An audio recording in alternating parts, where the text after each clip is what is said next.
Okay, so I'm just going to do a couple quick examples from the middle assignment of Chapter 4.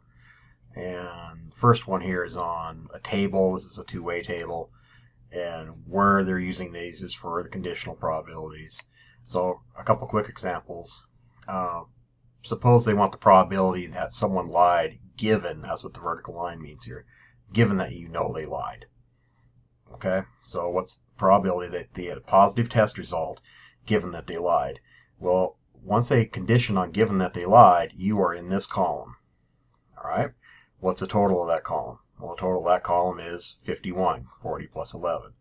So a probability that someone tested positive when they lied would be the number that tested positive, 40, out of the total for that column, 51. If I switched up and go, what's the probability that someone lied given that it tested positive? So you know they tested positive, so it's this column.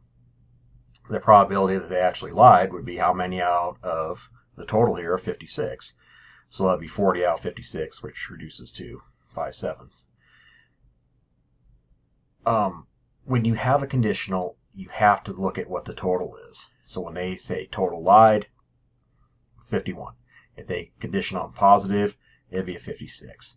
If they condition on negative tests, well, that would give me, what, 46?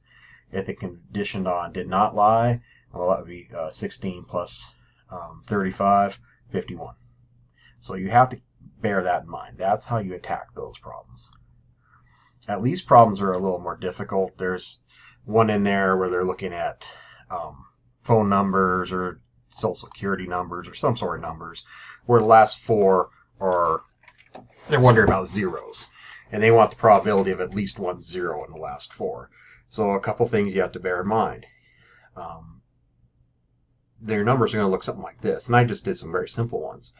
But if I try figuring out all the cases for 4 digits where you can randomly choose 0 through 9, that's 10 numbers, there's 10,000 of those because each one has 10 choices. So I'm not going to go through that route. That's going to take me forever.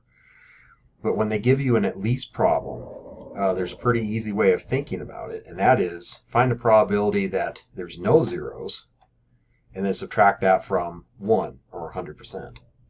So find 1 minus probability no zeros in the 4 digits.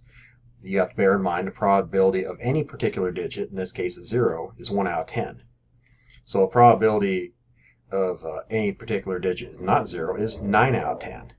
So for each one of those 4 choices, there's a 9/10 or 0.9 probability that's not going to be a 0. And if I multiply those 4 together, because they're independent, just picture a die of 10 sides and you're rolling it. Each outcome is independent. So the probability that there's no zeros in 4 digits is 0.6561. But you want the probability of at least 1 0. So if I do 1 minus that, I get 0.3439, which is probability of at least 1 0 in 4 digits if I'm randomly choosing numbers. So at least problems are always going to deal with, they're going to give you a probability typically of something occurring. You have to know to go 1 minus that to get the complement. And then you have to use the complement again when you're looking for the overall probability. So difficult, I know, but keep practicing them. Okay, thanks.